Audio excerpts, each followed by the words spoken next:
Hello friends, welcome to Varsha's kitchen. કેમ છો બધા? હું છું વર્ષા. સુપર હેલ્ધી, ટેસ્ટી અને ઇઝી રેસિપીઝ જોવા માટે વર્સ કિચન યુટ્યુબ ચેનલને સબસ્ક્રાઇબ કરજો. અને તમને જો મારી રેસિપી ગમતી હોય તો વિડીયોને તમારા ફ્રેન્ડ્સ અને ફેમિલી સર્કલમાં જરૂરથી શેર કરજો. Thanks and stay healthy. એકદમ લીલી ભાજીઓનો ઉપયોગ કરીને આજે મેથીના ગોટા બનાવવાના છીએ. તો ભાજીમાં ખૂબ જ વિટામિન્સ હોય છે, પુષ્કળ પ્રમાણમાં ફાઇબર પણ હોય છે, પરંતુ ભાજીને આપણે એકદમ ધોઈને ચોખ્ખી કરીને ત્યારબાદ ઉપયોગમાં લઈએ તો જ તે ગુણકારી સાબિત થાય છે. તો આપણે માટીવાળો જે દાંડીનો ભાગ છે તેને કાપીને ભાજીને ડૂબાડૂબ પાણીમાં એકદમ સરસ રીતે આ 15 મિનિટ રહેવા દેશું, એટલે જેમાં માટી હશે તે બધી તળિયે બેસી જશે. અને સેમ એ જ રીતે આપણે આદુ અને કોથમીર પણ 15 થી 20 મિનિટ પાણીમાં રહેવા દેશું, જેથી માટી બધી નીકળી જાય અને ભાજીઓ એકદમ ચોખ્ખી થઈ જાય. 15 થી 20 મિનિટ બાદ તેને એકદમ સરસ નિતારીને બહાર કાઢીને આપણે એક કપડા પર સુકાવી દઈશું. આ રીતે 15 થી 20 મિનિટ ભાજીઓ પાણીમાં રહેશે એટલે તે ફૂલીને વધારે લીલીછમ થઈ જશે, એકદમ તાજી પણ થઈ જશે અને એકદમ ચોખ્ખી પણ થઈ જશે.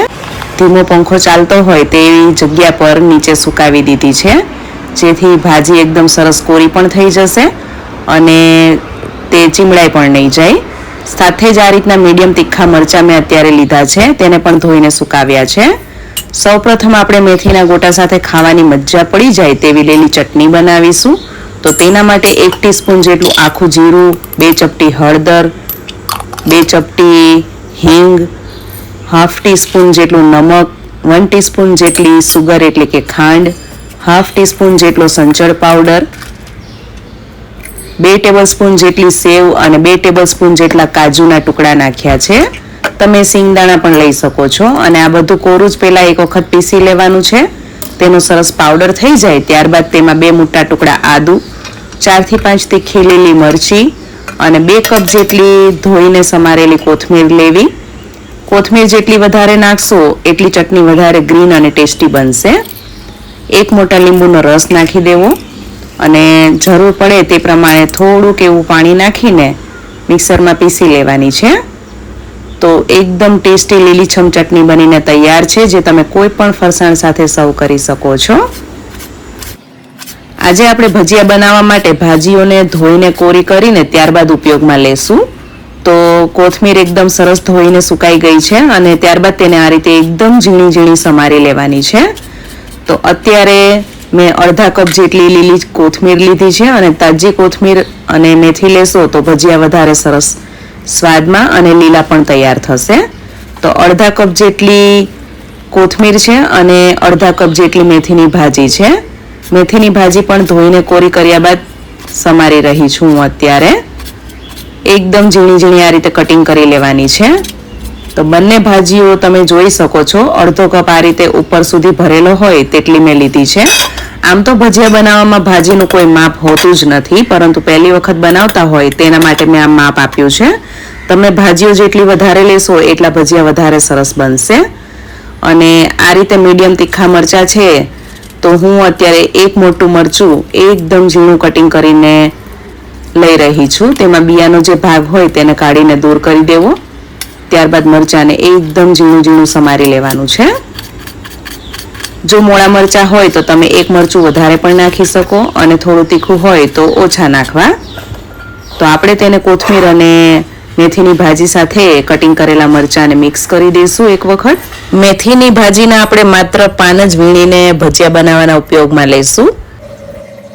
અને આ તો છે મેથીના ગોટા, તો તેમાં આપણે આ સૂકા મસાલાનો ઉપયોગ તો કરવો જ પડે.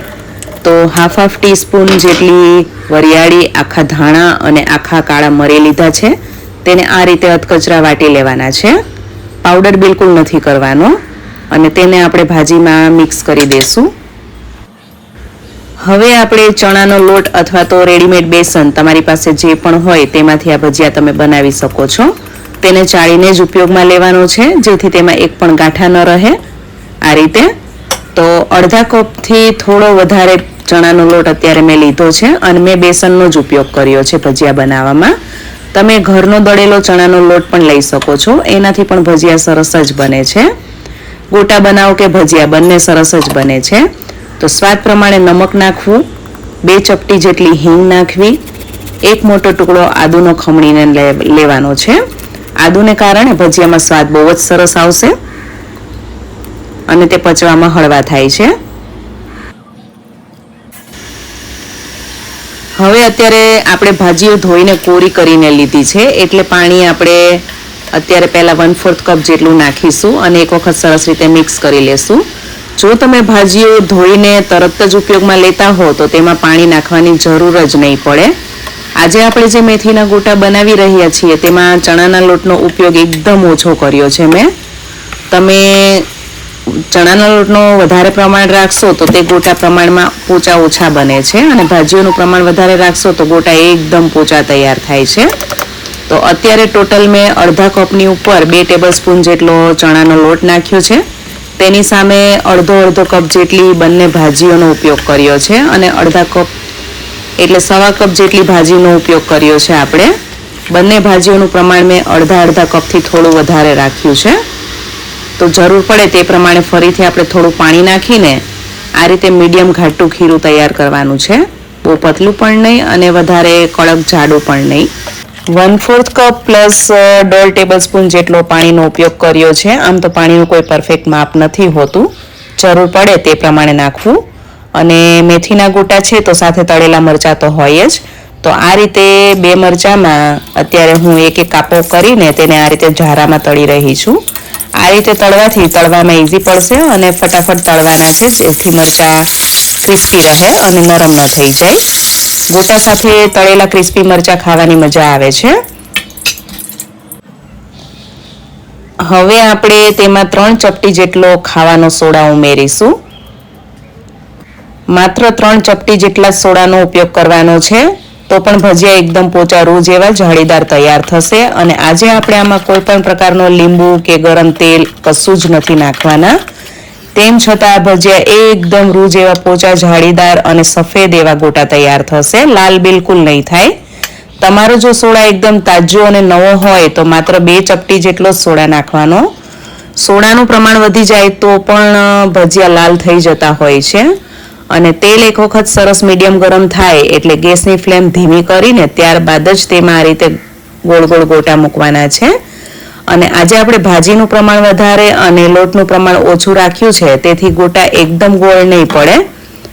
લોટનું પ્રમાણ વધારે હોય તો જ ગોટા એકદમ ગોળ ગોળ થાય છે. અને ભજીયાને આ રીતે એની જાતે પલટાઈ જાય તો સમજવાનું કે ગોટાનું ખીરું એકદમ પરફેક્ટ તૈયાર થયું છે. જોઈ શકો છો તમે, ગોટા એની જાતે પલટાઈ રહ્યા છે. તો 1 મિનિટ જેટલું તળાય ત્યારબાદ જ તેને ઝારા વડે પલટાવવાના છે અને મીડિયમ ગેસની ફ્લેમ પર જ તળવાના છે, જેથી એકદમ સરસ રીતે ફૂલે અને અંદર સુધી જાળી પડે અને સરસ રીતે તળાઈને તૈયાર થાય, અંદરથી બિલકુલ કાચા ન રહે. તમે ફાસ્ટ ગેસની ફ્લેમ પર તળશો તો ગોટા ઉપરથી લાલ થઈ જશે અને અંદરથી ચીકણા અને કાચા રહેશે. અને અત્યારે ગેસની ફ્લેમ મેં મીડિયમથી સ્લો રાખી છે. એક ગોટાના બેચને તળાતા 4 થી 5 મિનિટ જેટલો સમય લાગશે. તો ધીમાથી મધ્યમ ગેસની ફ્લેમ પર તળશો એટલે ગોટા ફૂલશે એકદમ સરસ રીતે અને અંદરથી જાળી પણ એકદમ સરસ પડશે. તો આ રીતે તેને થોડી વારે ઝારા વડે અલટ પલટ કરીને ફ્રાય કરવાના છે, જેથી બધી બાજુથી એક સરખો કલર આવે અને અંદર સુધી પાકી જાય.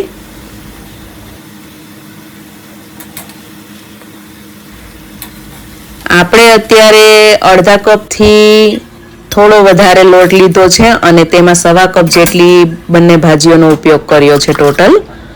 તો ગોટા એકદમ હેલ્ધી પણ તૈયાર થશે અને આમાં આપણે કોઈ લીંબુ કે તેલના મોળનો ઉપયોગ નથી કર્યો, જેને કારણે ગોટા એકદમ પોચા જાળીદાર અને ઓછા તેલવાળા તૈયાર થશે. તમે જો મોળ નાખો તો તેલ વધુ પીવે છે તે ગોટા. તો આજના જે ગોટા છે તે એકદમ ઓછા તેલવાળા અને તેમ છતાં પોચા જાળીદાર તૈયાર થશે.